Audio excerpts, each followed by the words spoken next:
Isang pinagpalang araw po para sa ating lahat na ngayon po ay sumusubaybay sa amang dako ng mundo, sa amang dako ng lugar. Tayo po ngayon ay nasa ika-40 yugto ng CLF 40-day prayer and fasting for the nation.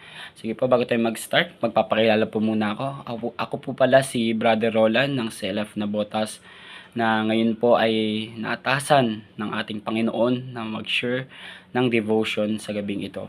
Ngayon po ay may tema tayo na My Greatest Longings, Dreams and Aspirations to Do in My Life for the Glory of God. Ayan, napakagandang topic po para sa gabing ito. Kaya bago po tayo mag-start, pong manalangin ng bawat isa.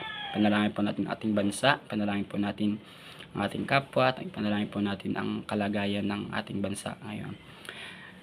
Yes, Lord, Panginoon, pinupuri kita, sinasamba kita, at higit sa lahat, pinasasalamatan kita, Panginoon.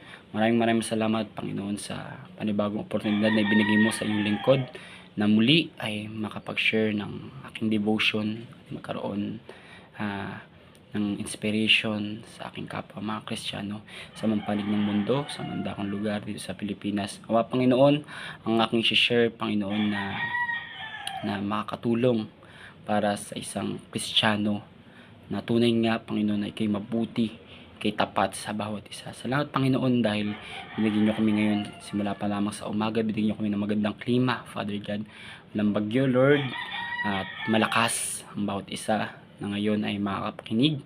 At ako ngayon, Lord God, ay salamat, Panginoon, sa kalakasang ibinigay mo sa akin, Father God, sa kalakasan, hindi lamang sa aking ginagawa, kundi sa aking trabaho, Panginoon, sa aking buhay, sa aking pamilya, Father God. Maraming salamat, Lord God. Maging ang mga nakakapakinig ngayon, Lord God, sa mga oras na to, patuloy mo, Panginoon, bigyan sila ng lino ng isip, ng tenga, ng puso, at buksan mo kanilang mga espiritu, Lord God, upang nasa gayon ay marinig nila, Panginoon, yung magandang balita mula sa iyo, Panginoon. Maraming salamat, Lord God, sa isang tema, Panginoon, na napakaganda, Lord God, yung my greatest longings, dreams, and aspirations to do in my life upang mapapurihan ka, Panginoon. Kaya, Panginoon, dalangin din namin, Ama, Panginoon, yung mga sa ibang bansa, Lord God, yung mga nasa ibang lugar, Lord God, na nagtatrabaho, Lord God, na malayo sa pamilya. Patuloy yung Panginoon na bigyan sila ng kalakasang pisikal, Panginoon, kalakasang mental, Lord God, kalakasang spiritual, Lord God. Salamat sa kanilang mga buhay, Lord God, na ngayon po, Panginoon, ay yung nasa ibang bansa yung mga nakikinig, Lord God, patuloy mo, Panginoon, na buksan ng kanilang mga puso, Lord God, upang marinig, Panginoon, ang iyong magandang balita. Salamat, Panginoon, sa araw na to. Patuloy nga, Panginoon, ikaw pumikit na, Panginoon. Itago niyo lamang, Panginoon, sa inyong likuran, at ikaw lamang maparangalan, ikaw lang makita, Panginoon, at ikaw lang mapasalamatan. Salamat, Lord. In Jesus name we pray. Amen. Ayan. Ulitin ko po ang ating tema ngayon. Tayo po ngayon ay may temang My Greatest Longings, Dreams, and Aspirations to Do in My Life for the Glory of God. Ayan. Alam naman po natin ang bawat isa ay may mga pangarap, may mga dreams, may mga aspirations sa ating mga buhay. Hindi lamang sa ating sarili, kundi sa ating pamilya din, di ba? Kung ating mababalikan simula pa nung tayo, 'di ba? Nung hindi pa tayo nakakilala. Ano nga ba yung pangarap natin? Unang-una sa sarili natin, sa family natin. Marami tayong pangarap. Pangarap nating makapagtapos ng pag-aaral. Gaya ko, kwento ko lang po nung hindi pa po nakakilala sa Panginoon, sobrang daming pangarap na pumapasok sa isip ko. Sobrang daming pangarap na mitiin ng puso ko. Na to the point na parang simpleng pangarap lang na makatapos ng pag-aaral, makapagtrabaho sa isang maayos na company. Ayan, salamat sa Panginoon na magkaroon ng income para ma-provide yung pangangailangan ng pamilya. Yun po yung mga pangarap na gusto kong marating nung bata pa lamang ako. Kahit na habang nag-aaral ako, diba nga po, ang pangarap is hindi natatapos. Kung tayo lang as a tao, sobrang dami nating gustong marating sa buhay. Ang dami nating mitiin na gustong maabot. Marami tayong pangarap na gustong matupad. Pero, etong devotion natin ngayon, yung my greatest longing, dreams, and aspiration to do in my life for the glory of God. Paano ba natin mag-glorify ang Panginoon sa mga pangarap natin sa buhay, sa mga aspirations, sa mga longings natin sa buhay. Paano ba natin siya mapasasalamatan? Paano ba natin maibabalik sa Panginoon yung mga bagay na makakabigay ng papuri sa Kanya. So tayo bilang mga tao, marami tayo talagang pangarap na gustong marating, lalong-lalo na sa ating sarili. Nang sa gayon, mag-benefits tayo, hindi lang tayo, kundi yung pamilya din natin. Ako personally talagang bata pa lamang ako, pangarap ko maging pulis, sa totoo lang. Pero inintindi ko yung estado namin sa buhay. Talagang hirap. Biruin mo kahit pambaon mo sa school, kailangan mong paghirapan. Pinalaki kasi kami ng mga magulang namin na kailangan namin tumayo sa sariling paa namin, na hindi habang buhay is kasama namin sila, na magpo-provide sila. Doon ko na nalaman na hindi pala ganun kadali ang buhay. Lalong-lalo na pag galing kayo sa mahirap na pamilya, nang walang-wala talaga. At tipong kape na lang yung ulamin mo, titimpla ka ng kape sa isang baso, paghahati-hatian nyo na yun. Yung tipong kakainin yung tanghalian, kailangan mo pa mga lakal para makakain. May mga ganun. Pero salamat sa Panginoon kasi yung kahit hindi pa ako Christian, natuto na rin ako mag-pray na Lord, tulungan mo ako sa pang-araw-araw kong buhay, sa family ko, yung mga ganun, yung tipong hindi ka pa nakakilala sa Panginoon pero alam mo nang may Diyos. Doon unti-unti na nalalaman ko yung ano ng Panginoon sa buhay ko. Nakita ko lahat ng nangyayari sa pamilya ko, yung time na dating sa point na parang wala ng pag-asa. Pero nung nakakilala ko sa Panginoon, nalaman ko yung purpose ng Panginoon sa buhay ko. Yung mga pangarap ko, nalalaman ko na yung tamang pag-pray, hindi lamang sa sarili, kundi kaakibat nun is kasama ang Panginoon sa buhay natin. Sobrang daming problema dumating sa buhay ko. Sobrang daming hindi maayos na nangyayari sa pamilya namin. But still, ang Panginoon ay nandiyan para sa akin, para umagapay sa akin, na pag times na bumabagsak na ako, pag times na parang ayoko na, parang gusto ko na magpakamatay, that time mo, nakwento ko nga po sa inyo, nung time na nag-aaway sila mama, sila papa, umalis ako ng bahay nun, punta ako ng tulay, yung tipong parang tatalon ako, sabi ko, naalala ko, marunong pala ako lumangoy. Yan lang po. Pero salamat sa Panginoon dahil binago niya yung buhay ko, pinakilala niya kung sino siya sa buhay ko, at laking pasasalamat ko yung ginawang pagbabago niya sa buhay ko, na yung dating pinagpe-pray ko na magkaroon ako ng trabaho, mag-provide ko yung pangangailangan ko ng family ko, kung ano man yung gusto nila, kung ano man yung pangangailangan nila, unti-unti natutupad ng Panginoon yung mga prayer ko na dati parang kala ko walang kasagutan. Simula nung nakilala ko sa Panginoon, natuto akong maghintay, natuto akong manalig sa Kanya, manampalataya sa Kanya. Kasi nga 'di ba, lahat ng nanampalataya sa Kanya ay hindi napapahiya, hindi naghihirap. Pero kasama nun, wala namang Kristiyano na sumunod sa Panginoon, sumunod kay Jesus nang walang pagsubok. Dahil sa pamamagitan ng ating mga pagsubok, 'di ba, doon tayo hinahasa ng Panginoon. So nung time na 'yun, nung nakakilala ko sa Panginoon, sobrang daming problema ang dumating sa buhay ko. Sobrang daming hindi magagandang pangyayari sa buhay ko, na pati ang pangarap ko ay parang feeling ko na napipigilan, ganun, na makapag-aral ba ako ng criminology, makapag-pulis ba ako. Ang daming katanungan pumapasok sa utak ko. Pero unti-unti, habang tumatagal ako sa pananampalataya sa Panginoon, hanggang nag 2 years, 3 years, 5 years kami sa church, si Elap Nabotas, talagang makikita mo talaga yung pagbabagong ginawa sa'yo ng Panginoon. Hindi lang sa sarili mo kundi sa estado mo sa buhay. Yung nakakain ka ng 3 beses ang araw, kasi dati po talaga parang 1 meal lang talaga, kung anong meron kakainin mo, bawal ka magreklamo, hindi ka makapamili ng pagkain mo. Yun, nakita ko yung difference nung hindi pa nakakilala sa nakakilala na ako sa Panginoon. Talagang nakakatuwa. Pag naglilingkod kasi sa Panginoon, ang saya-saya ng puso mo. Hindi ka makakaramdam ng pagod, hindi ka makakaramdam ng parang nababalisa ka. Totoo nga, pag sumunod ka talaga sa Panginoon, iaalay ng Panginoon yung buhay mo. Na meron kasi tayo minsan na thinking na, mas mabuti sa akin to. mas okay ako dito. Pero hindi natin alam, mas okay pala ang ginagawa ng Panginoon sa buhay natin. Yung mga pangarap natin, mga dreams natin, mga aspiration natin sa buhay. Isa lang naman po yung prayer ko. Share ko lang po. Ang prayer ko talaga is, yan, unti-unti na natupad, nakatapos ako ng pag-aaral sa tulong ng Panginoon. Ayan, kahit aminin ko po, kahit walang support ng mga magulang ko, at alam ko naman po kasi yung estado namin na hindi talaga kaya provide talaga. Kaya salamat sa Panginoon kasi binigyan niya ako ng lakas ng loob na magpatuloy sa buhay.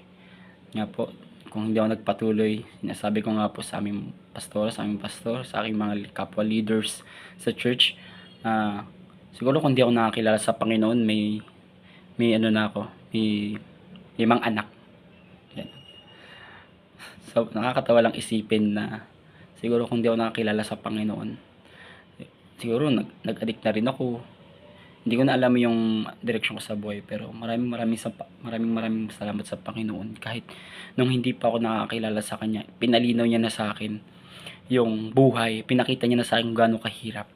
Kaya doon nag-start yung ang dami ko ng pangarap sa buhay ko. Gusto ko na makatapos ng pag-aaral, makatulong ko kay mama, kay papa, matulungan ko sila sa sitwasyon nila, pati yung mga kapatid ko. Kumbaga nung time na naging selfless ako, na prayer, na ganito, na gusto ko na ganyan, naging ganito ko. Pero unti-unti, nalaman ko na hindi lang para puro pansarili lang. Kailangan, pag nag-pray tayo, kasama ang Panginoon dun sa prayer natin.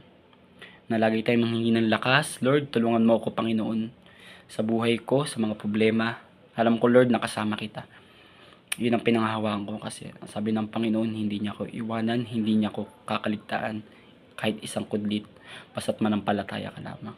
Kaya lagi kong hinahawakan yung Santiago 1:1-2 na magalak tayo kung nakakaranas tayong mga pagsubok dahil alam natin dyan titibay ating pananampalataya.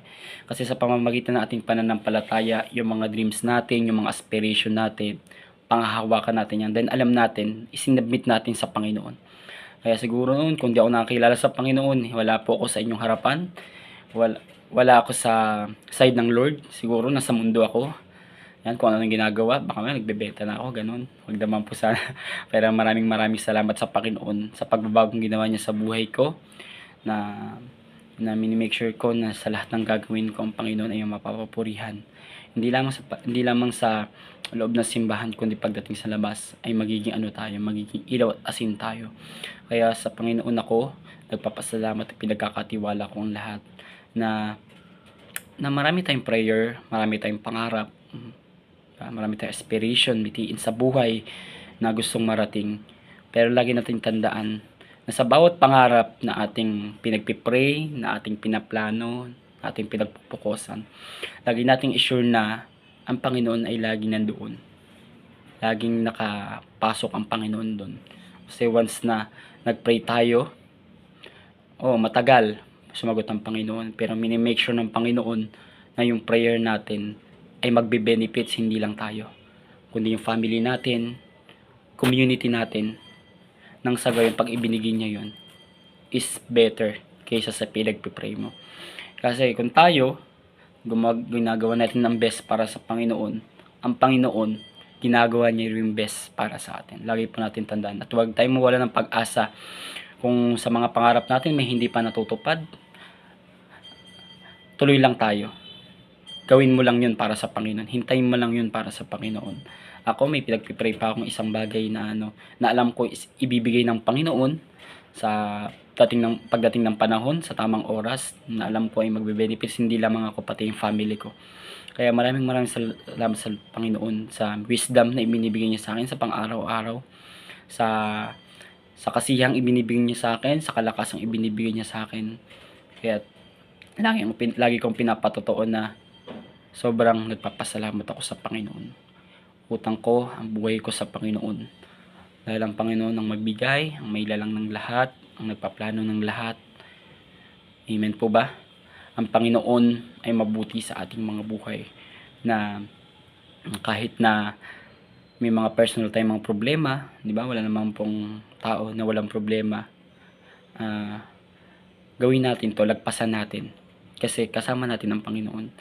Never niya tayong iwan, never niya tayong kakaligtaan.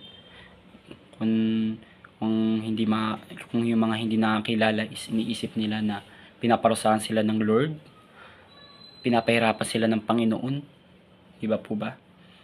Pero sa ating mga Kristiyano, alam natin na the more na maraming pagsubok na dumadaan sa atin, the more na mas bumibigat yung tungkulin natin sa buhay, mas hinahasa tayo ng Panginoon.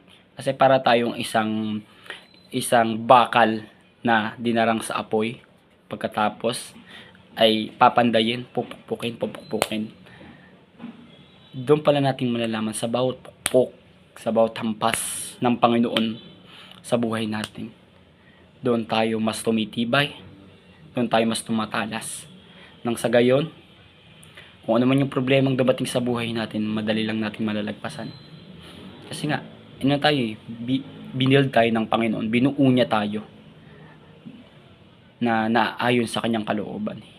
Kung tayo lang, lahat ng bagay na nakikita na nakakamitan dito sa mundo, isipin natin na tayo yun na dahil nagawa ko to, dahil naabot ko tong pangarap ko, dahil natupad ko to, dahil sa sarili ko yun, hindi. Lagi nating tandaan na lahat ng bagay na dumarating sa buhay natin, mga pangarap nating natutupad, is dahil sa Panginoon yun.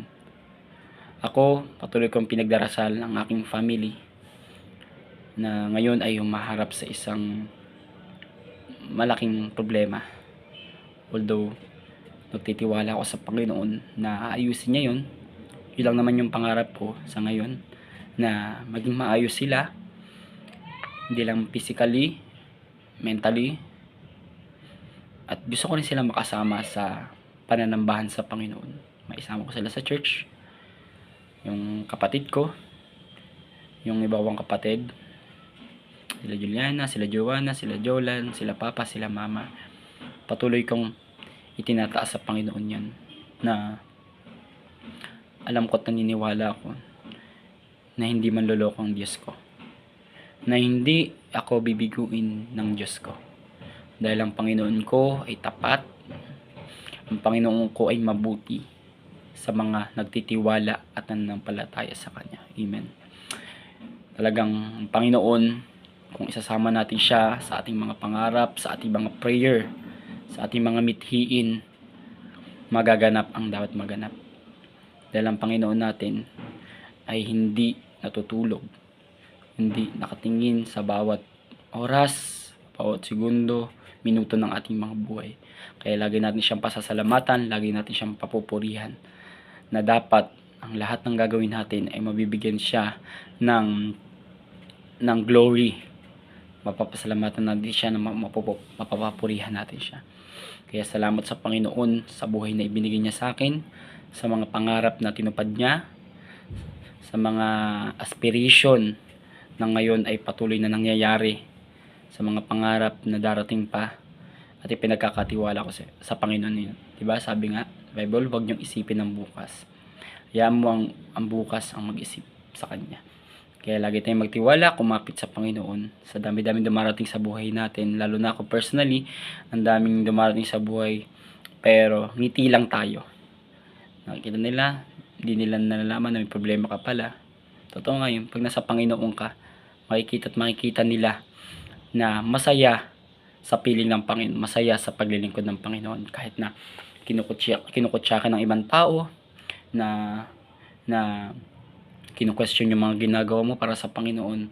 Pero ang Panginoon, siya ang nakakalam ng lahat. Alam ng Panginoon, lalo na sa puso natin. Kasi hindi naman tinitignan ng Panginoon kung ano yung ginagawa natin. Kung ano yung nakikita niya sa puso natin. Yung laman ng puso natin yung tinitignan niya. Kaya, sobrang salamat sa Panginoon na yung mga greatest longings, dreams, and aspiration ko sa buhay ko is nakamit ko at napapurihan ko ang Panginoon. Patuloy lang sa paglilingkod sa Panginoon, patuloy lang naman ang palataya sa Panginoon, at ang lahat ng bagay idaragdag niya sa buhay ko, sa buhay natin.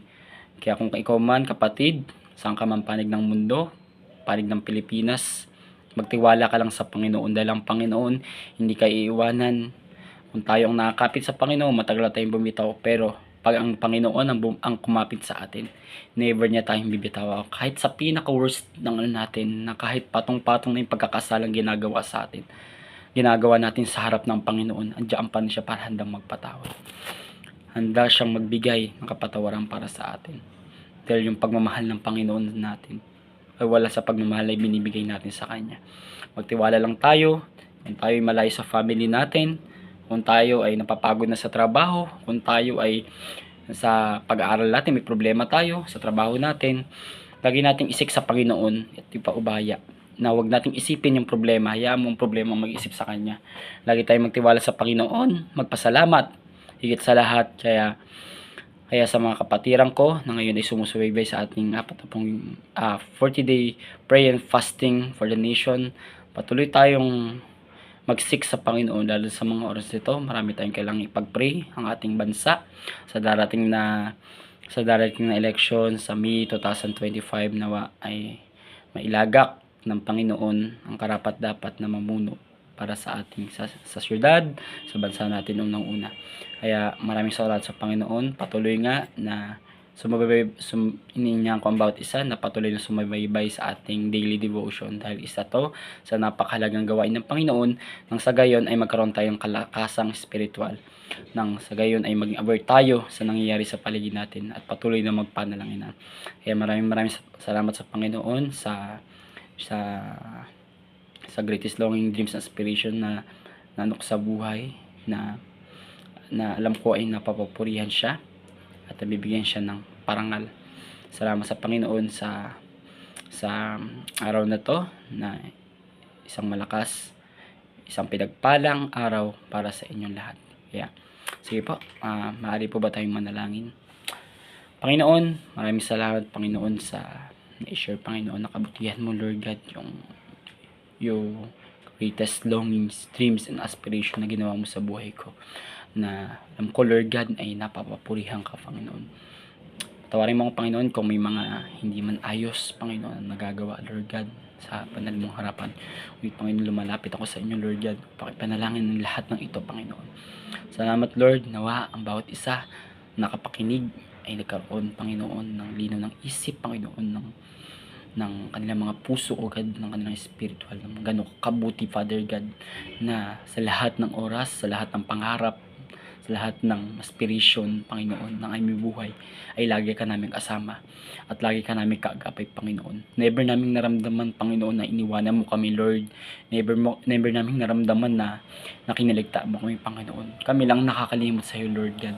Ngunit ikaw ay nanatiling tapat sa bawat isa, Lord God, na hinihintay mo lamang na lumapit ang iyong mga lingkod na manumbalik sa iyo, Lord God. Dalangin din namin, Ama, Father, na sa mga nangyayari sa paligid namin, Lord, patuloy mo, Panginoon, nang bigyan ng kaayusan ito, Lord God, sa darating na election, Lord God, sa May 2025. Ikaw ang mag-align nito, Lord God. Mga Panginoon, ng bawat Pilipino na boboto sa darating na eleksyon, bigyan mo sila ng pusong hindi makasarili, Father God.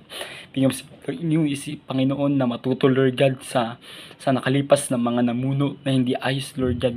Nagpapasalamat kami, Father God, na katulad naming mga Kristiyano, Father God, na nagkakaroon ng devotion, O God, daily devotion, Lord God. Isang napakahalagang gawain mo ito, Panginoon. Nang sa ganyan, Lord God, ay ma-aware kami, Father God, sa nangyayari sa paligid namin, Lord God. At ma-share namin, Panginoon, yung kabutihang loob na ibinibigay mo sa amin, Lord God. Yung mga blessing na ibinibigay mo sa amin, Lord God. At ma-share ito, Lord God, saan man silang panig ng mundo, Panginoon, ay makarating sa kanila ito, Lord God. Salamat, Father God. Salamat sa oportunidad na ibinigay mo sa iyong lingkod. Patuloy nga, Panginoon, na gamitin mo ako, Lord God, para sa iyong kaluwalhatian, Panginoon, para sa iyong kapurihan, Lord God. Ikaw lamang, Panginoon, ang siyang manguna sa aming mga buhay, Lord God. Ikaw ang siyang manguna, mag-align ng aming buhay, Lord God. Yung mga pangarap pa na aming binubuo, O God, sa darating pang mga taon, darating pang mga araw at sa mga oras, Lord God, ay ikaw ang siyang mag-ayos nito, Father God. Thank you, Lord. Patuloy nga, Panginoon, ang kalakasan, Panginoon, spiritual, Lord God, ay ibigay mo sa bawat isa, Lord God, na huwag manghinawa, Panginoon, sa paglilingkod sa iyo, dahil ang paglilingkod sa iyo ay ang aming kalakasan, Lord God, at ang mga salita mo, Father God, ay ang aming buhay, Father God. We thank you, Lord. In Jesus' name we pray. Amen. God bless everyone.